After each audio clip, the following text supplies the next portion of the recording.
사람들이 물건을 사는 방법 중 하나가 요즘 홈쇼핑입니다.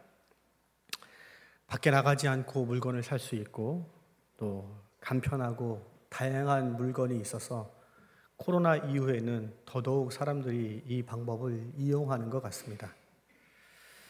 한 해 우리나라 그래서 홈쇼핑 매출액이 10조가 넘는다고 합니다. 그런데 이 홈쇼핑을 보다 보면은 굉장히 특이한 점이 하나가 있습니다. TV를 보는 사람들에게 지나칠 정도로 물건에 대해서 굉장히 자세히 설명을 하고 있다는 것입니다. 물건을 파는 쇼호스트가 물건 크기가 실제 얼마나 되는지 TV 옆에서 자기 팔을 벌려보기도 하고, 그릇을 팔 때면은 직접 요리를 해서 그 그릇에 담아보기도 합니다. 뚜껑이 얼마나 단단한지, 음식물이 얼마나 잘 패킹이 되는지 그릇을 거꾸로 세우다가 쏟아지는 해프닝을 벌어지기도 합니다. 그리고 심지어 뜨거운 갈비탕을 먹으면서도 정말 뜨거울 텐데 맛있는 표정을 짓기도 하는 그런 어려운 일들을 감내하면서도 물건에 대해서 자세히 설명을 하려고 합니다. 왜 그럴까요? 그렇게까지 설명하는 것이 참 어렵고 힘들 텐데 왜 그렇게 자세히 물건에 대해서 설명할까요? 그것은 사람들이 눈으로 보지 않고는 도무지 믿으려 하지 않기 때문입니다. 어떻게 해서든지 자기 두 눈으로 확인해야 마음이 놓이고 신뢰가 되는 그 속성이 사람들 마음에 있기 때문에 홈쇼핑에서는 어떻게 해서든지 믿게 하기 위해서 많은 것들을 눈에 보여주고 있습니다. 오늘 본문에서는 주님이 이런 사람들의 모습, 눈에 보이지 않고는 확실한 것이 아니면은 도무지 믿으려고 하지 않는 그 사람들에게 말씀하고 계십니다. 우리 26절, 27절 두 절 말씀 같이 읽겠습니다. 시작. 또 이르시되 하나님의 나라는 사람이 씨를 땅에 뿌림과 같으니 그가 밤낮 자고 깨고 하는 중에 씨가 나서 자라되 어떻게 그리 되는지는 알지 못하느니라. 농부가 씨를 뿌렸습니다. 그리고 그 농부가 밤에 자고 낮에 일어나는, 아침에 일어나는 일들을 계속해서 반복을 했습니다. 그 중에 씨가 자라고 싹을 틔우게 된 것이죠. 너무나 쉬운 비유입니다. 한 농부가 씨를 뿌리고 시간이 지나서 싹이 났다는 이 이야기는 자연의 이치상 너무나 평범하고 그냥 듣고 받아들이기만 되는 이야기입니다. 아마도 이 이야기를 처음 들었던 초대교회 성도들은 이 비유를 들었을 때 별로 어려움이 없었을 것입니다. 그런데 이야기를 쭉 듣다가 보니까 눈을 번쩍 뜨이게 하는 구절이 있는데 우리 29절 말씀 함께 읽겠습니다. 시작. 열매가 익으면 곧 낯을 대나니 이는 추수 때가 이르렀음이라. 열매가 다 익자 낯을 대니 이는 추수 때가 이르렀다고 되어 있습니다. 추수 때. 오늘 성경을 읽는 또 오늘날 말씀을 보는 우리에게는 이런 생각이 들 것입니다. 당연하지. 씨가 싹을 틔우고 나중에 열매를 맺으면 추수하게 되는 것은 당연한 일이지라고 생각할 것입니다. 그런데 이 마가복음을 처음 읽은 초대교회 사람들은 오늘 본문에 나오는 이 추수라는 말을 듣고 그냥 지나칠 수가 없었습니다. 왜냐하면 초대교회 사람들에게, 특별히 이 유대인들에게는 이 추수라는 단어가 아주 특별한 단어였기 때문입니다. 유대인들은 이 추수라는 말을 들을 때마다 특별히 생각나는 성경 구절이 하나 있었습니다. 요엘서 3장 13절 말씀 우리 같이 읽겠습니다. 시작. 너희는 낯을 쓰라 곡식이 익었도다 와서 밟을지어다 포도주 틀이 가득히 차고 포도주 독이 넘치니 그들의 악이 금이로다. 이스라엘 백성은 항상 이 예언의 말씀을 기억하고 있었습니다. 비록 지금 자신들이 처한 이 초대교회가 핍박을 받고 박해 가운데 너무나 힘든 시간을 보내고 있지만 주님이 약속하신 그 추수 때가 올 거야 라는 기대가 마음 가운데 항상 있었습니다. 악한 사람들은 심판을 받고 우리는 회복되는, 그렇게 풍족하게 살아가는 그 추수의 날이 곧 올 것이라는 기대가 초대교회 사람들 마음 가운데, 특별히 유대인들 마음 가운데 있었습니다. 그래서 오늘 본문을 말씀을 볼 때도 이 추수라는 단어가 더 크게 크로즈업돼서 눈에 들어왔을 것입니다. 그래서 씨를 뿌리고 추수를 한다는 이야기를 들었을 때 단순히 어떤 자연의 이치를 넘어서서 민족이 해방될 것이라는 기대를 하였을 것입니다. 그래, 우리가 로마의 압제 속에서 살고 있는데 드디어 이 로마를 잠재울 막강한 세력이 나타나서 우리를 구원해 줄 거라. 그래, 드디어 추수 때가 오는구나, 해방의 때가 오는구나 라고 생각했을 것입니다.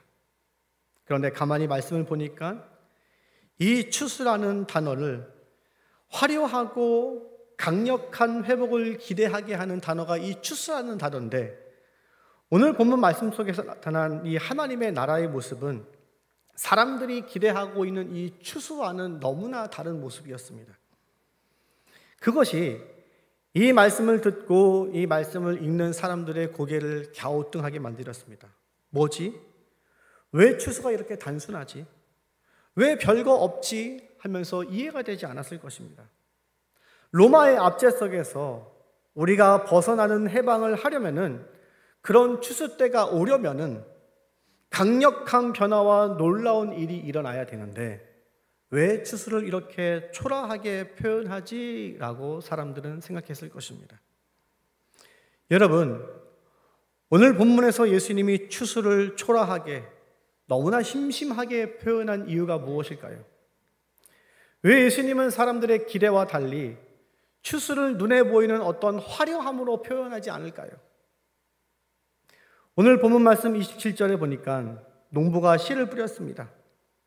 그리고 밤이 되고 낮이 되는 일이 반복되었습니다. 그리고 그 틈에 씨가 싹을 틔우고 자라게 되었습니다. 분명히 씨는 자라게 되었습니다. 그런데 보니까 자기가 씨를 뿌렸지만 농부가 모르는 것이 있었습니다. 도대체 이 씨가 어떻게 싹을 틔웠는지, 어떻게 자라게 되었는지 농부가 모르고 있다는 사실입니다. 단지 농부가 아는 것은 밤에 자고 일어나 보니 씨가 싹이 나고, 또 밤에 자고 일어나 보니까 씨가 자라게 되었다는 그 사실만 눈으로 확인하였습니다. 씨가 어떻게 자라게 되었는지, 그 과정과 그 방법에 대해서는 농부가 모른다는 것이었습니다. 아이들이 한참 자랄 때 어른들이 이런 말을 하죠. 아이고 그놈 자고 일어나면 커져 있네. 농부의 마음이 그런 겁니다. 자기는 씨를 뿌렸을 뿐인데 참 신기하게 다음날 오면은 자라나 있는 씨를 보는 것입니다. 방법은 모르는데 결과만 눈으로 확인하는 것이죠. 여러분, 우리는 종종 하나님께 방법을 구할 때가 참 많이 있는 것 같습니다. 하나님, 저희 가정이 어렵습니다. 하나님, 저희 가정을 구원해 주세요. 각자의 방법으로 추수 때를 기다립니다. 그러면 주님이 그래, 어느 은행에 가서 얼마의 대출을 받고 어느 곳에 가서 장사를 하면 아마 금방 너희 가정이 일어날 수 있을 거야. 이렇게 눈에 보이는 확실한 증거를 가지고, 확실한 방법을 가지고 우리에게 말씀해 주시면 참 좋을 텐데 하나님은 좀처럼 우리에게 그렇게 말씀하지 않으십니다. 마치 홈쇼핑에서 그것을 바라보는 사람들처럼 우리의 눈으로, 우리의 머리로 하나님의 계획과 방법에 대해서 모두 다 확인하고 확실한 증거를 우리는 갖고 싶어 합니다. 그리고 그게 확인되지 않으면은 불안해하고 인간적인 방법을 꺼내놓기도 합니다. 여러분, 어쩌면은 우리가 신앙생활을 하는 것이 어려운 것은, 우리가 기도하기 어려운 것은, 주님께 나아가는 것이 참 어려운 것은 바로 이런 확인하고 싶어하는, 확실한 방법을 알고 싶어하는 우리의 인간적인 마음인 때문인 것 같습니다. 여러분, 기도의 본질은 방법을 가르쳐달라는 것이 아닙니다. 신앙의 본질은 어떤 확실한 증거를 얻어내는 것이 신앙이 아닙니다. 그냥 내가 주님을 신뢰하는 한 결국은 주님께서 회복시켜 주실 것이라는 것을 믿는 고백을 하는 것입니다. 내가 주님을 신뢰하는 한 결국 주님께서 추수의 때를, 회복의 때를, 열매의 때를 우리 가운데 주실 것이라는 그 방법이 아니라 주님에 대한 신뢰를 계속 붙들고 살아가는 것이 바로 신앙인 것입니다. 여러분, 요셉이 처음 꿈을 꾸었을 때 어떻게 되었죠? 그 꿈 때문에 요셉이 인생이 잘 되었나요? 아니죠. 형제들한테 미움을 받고 결국에는 팔려가게 되었습니다. 그런데 나중에 요셉이 그 꿈 때문에 결과적으로 어떻게 되었죠? 애굽의 총리가 되었습니다. 요셉은 처음에 하나님의 큰 그림을 몰랐습니다.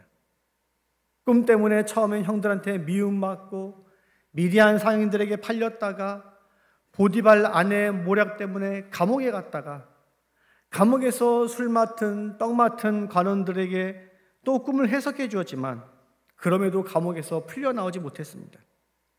그런데 바로가 가장 힘든 시기 때 요셉이 생각나서 결국은 요셉이 감옥에서 나오고 총리가 되었습니다.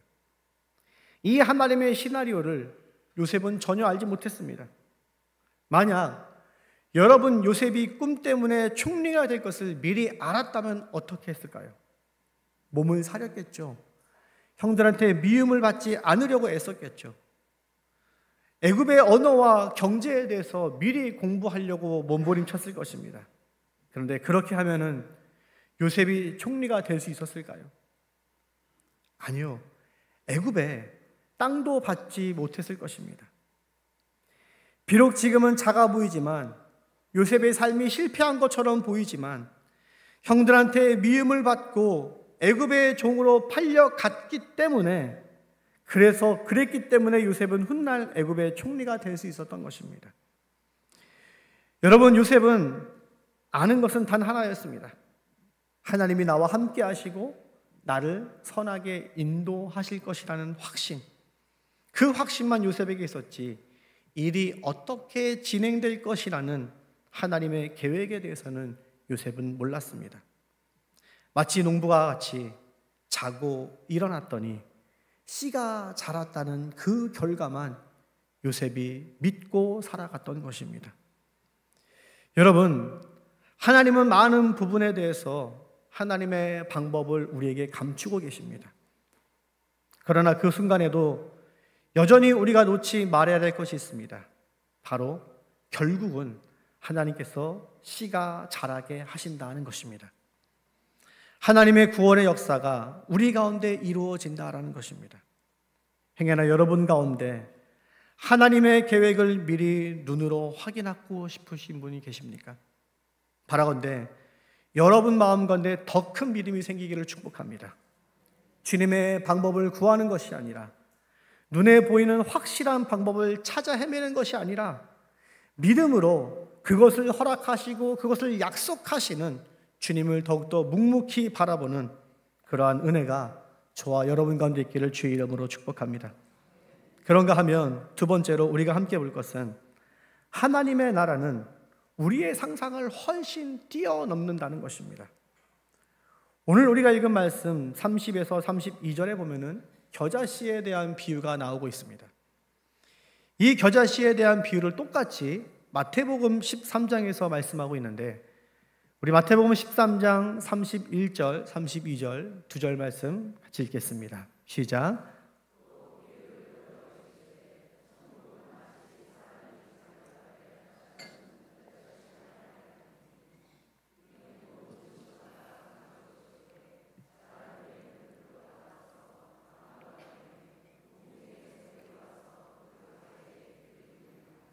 예, 31절에 보면 자기 밭에 겨자씨를 심었다라고 되어 있습니다.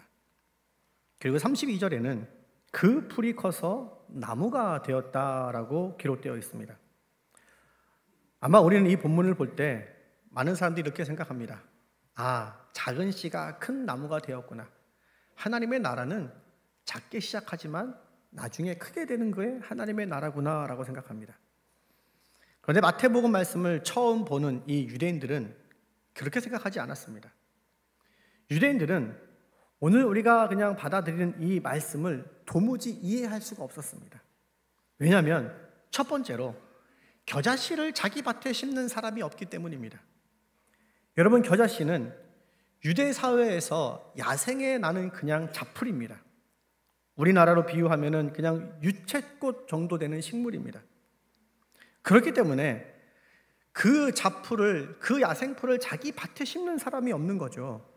여러분, 자기 밭이라는 것은 포도를 심던지 아니면은 밀을 심던지 어떤 경제적인 수익을 내는 것이 자기 밭입니다. 그런데 그런 자기 밭에 경제적인 수익을 내야 되는 그 자기 밭에 야생의 잡풀을 심는 사람은 아무도 없습니다. 더욱이 유대인들은 기본적으로 무언가를 섞는 것을 굉장히 싫어합니다. 여행을 갈 때도 사마리아 지역을 이스라엘 사람들은, 유대인들은 통과하지 않죠. 왜요? 그 지역 사람들이 전쟁 때문에 순수 혈통을 잃고 피가 섞여 있기 때문입니다. 기본적으로 섞여 있는 것에 대해서 불경건하다고 생각하기 때문에 자기 작물이 있는 밭에다가 다른 풀을 심지 않습니다. 또 한 가지는 32절에 그 겨자씨가 큰 나무가 되었다라고 말씀합니다. 앞에서 말씀드렸던 것처럼 겨자씨는 큰 나무가 되는 식물이 아니라 그냥 야생에 나는 그냥 야생풀입니다. 그런데 그 씨가 큰 나무가 되었다는 말을 들었을 때 유대인들은 도무지 이해가 되지 않았습니다. 여러분, 그러면 주님이 겨자씨를 자기 밭에 심었다고 큰 나무가 될 것이라고, 그렇게 되는 것이 하나님의 나라라고 말씀하시는 주님의 그 본뜻이 무엇일까요? 왜 주님은 말도 안 되는 비유로, 상식적이지 않는 비유로 하나님의 나라를 설명하고 계실까요? 그것은 하나님의 나라가 어떤 말이나 공식이나 상식으로 설명될 수 없다는 것을 주님은 말씀하고 싶으셨기 때문입니다. 여러분, 사람들은 하나님의 나라를 자기 상식선으로 생각을 합니다. 성공하고 번성하고 눈에 보이는 무언가가 있을 때, 충분히 가늠할 수 있는 어떤 사인이 있을 때, 그때 하나님의 나라를 경험할 수 있다고, 내가 하나님의 뜻을 발견하고 하나님 안에 살다 한다라고 설명을 합니다. 오늘 본문에 나오는 유대인들이 그랬습니다. 핍박받는 유대 사회가 눈에 보이는 변화의 조짐이 있을 때, 확실한 히어로가 나타났을 때, 그때 하나님의 나라를 경험할 수 있게 될 거라고 유대인들은 생각했습니다. 그런데 주님은 그렇게 하나님의 나라를 어떤 사인이나 가시적인 것이 나타나기를 기대하는 유대인들에게 마태복음에서 이렇게 해서 말씀하시죠. 심령이 가난한 자는 복이 있나니, 애통하는 자는 복이 있나니, 의에 줄이고 목마른 자는 복이 있나니 라고 주님 분명 말씀하셨습니다. 여러분, 어떻게 심령이 가난한 자가 복이 있겠습니까? 어떻게 애통하는 자가 복이 있겠습니까? 어떻게 의에 줄이고 목마른 자가 이 세상에서 복이 있다고 말할 수가 있겠습니까? 그런데 주님은 그 말도 안 되는 방법이, 그 방법이 바로 하나님의 나라를 경험하게 되는 방법이라고 말씀하고 계시는 것입니다. 그런 상식에 어긋나는 방법을 사용할 때 하나님의 나라를 경험하게 될 것이라고 말씀하고 계신 것입니다. 여러분, 우리의 삶이 그런 것 같습니다. 우리가 계획하고 어떤 것을 꿈꾼다 할지라도 이런 제스처를 했을 때 이런 결과가 나올 것이라고 우리는 원인과 결과로 항상 생각을 하고, 그래서 좋은 원인을 만들기 위해서 항상 꿈을 꿉니다.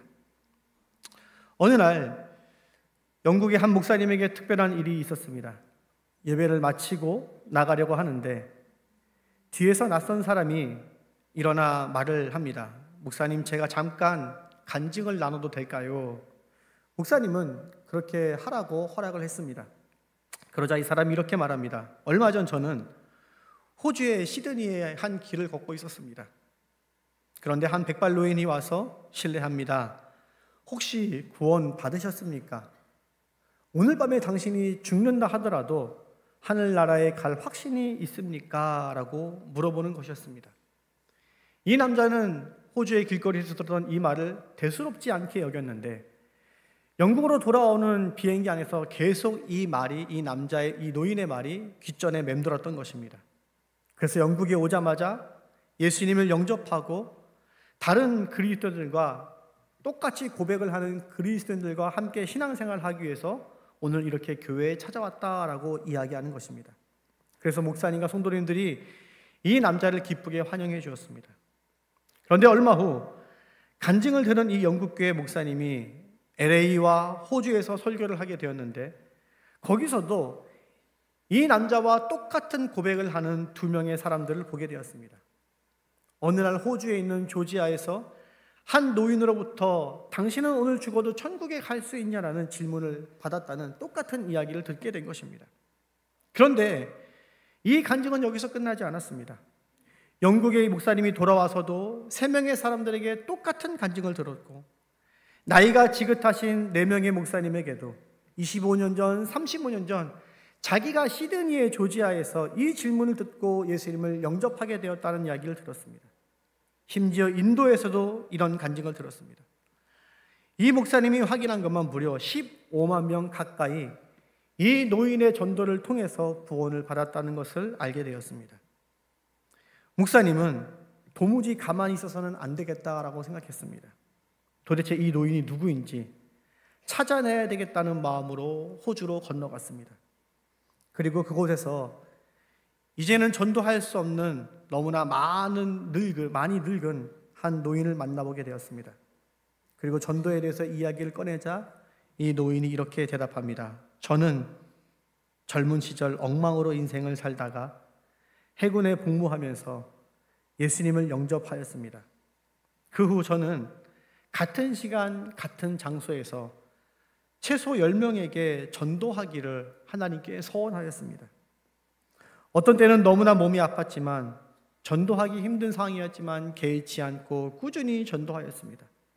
그런데 내가 죽을 날을 얼마 앞두지 않고 이 마음 가운데 상처가 되고 아픔이 되는 것은 40년이 지나도록 아무에게도 저를 통해서 누군가가 구원받았다는 이야기를 듣지 못했습니다 라고 고백하는 것입니다. 저는 제 인생의 열매가 없는 그냥 열심이었다라고 생각합니다 라고 노인이 대답하자 목사님은 그 노인에게 자기가 지금 만났던 이야기, 이 노인의 전도를 통해서 예수님을 영접했다는 수많은 사람들의 이야기를 들려주었습니다. 자기가 뿌린 씨가 비상식적이고 열매가 없다고 생각한 노인은 이 목사님의 이야기를 듣고 마음속에서 죽음을 앞두고 정말 깊은 하나님의 나라를 경험하게 되었습니다. 그리고 그 목사님과의 만남을 갖고 2주 후에 이 노인은 하나님의 부르심을 받았다고 합니다. 여러분, 말씀을 마치려고 합니다. 여러분, 우리는 지난 6개월 동안 씨를 뿌렸습니다. 새로운 담임 목사님 청빙을 두고 온 교회가 정말 열심히 씨를 뿌렸습니다. 그리고 하나님께서 참 귀하게 우리에게 응답하셨습니다. 여러분, 이제 이 말미에 우리의 고백이 무엇이 되어야 합니까? 봤지? 이렇게 씨를 뿌리는 거야. 이런 방법으로 씨를 뿌려야 좋은 열매를 얻는 거야. 상식과 공식과 방법을 이야기해야 되는 것이 아닙니다. 나는 씨를 뿌렸을 뿐인데 주님이 자라게 하시고 주님이 열매를 주셨어. 나는 부족하고 흠이 있고 연약한 이 겨자씨라는 방법을 6개월 동안 사용했는데 주님은 좋은 열매를 주셨어. 여러분, 이것이 우리의 고백이 되어야 할 줄 믿습니다. 여러분, 우리가 씨를 뿌리는 이유가 언제나 주님 때문이기를 축복합니다. 내가 방법이 좋아서, 내가 뛰어난 상식을 가지고 있어서가 아니라 주님이 자라게 하시고 주님이 열매를 맺게 하시기 때문에, 그래서 성령, 심령이 가난한 씨를, 그래서 애통한 씨를 그래서 목마른 씨를, 그렇게 부족한 씨를 주님을 바라보면서 뿌리는 그러한 삶이 여러분 가운데 있기를 축복합니다. 그래서 여러분의 삶에 그렇게 말도 안 되는, 세상이 이해하지 못하는 그 씨를 뿌렸을 때, 그 겸손한 마음으로 주님을 바라보고 씨를 뿌렸을 때 결국 가장 좋은 것으로, 풍성한 것으로 우리를 채워줄 그 주님의 능력과 추수를 경험하는 저와 여러분의 삶이 되기를 주의 이름으로 축복합니다.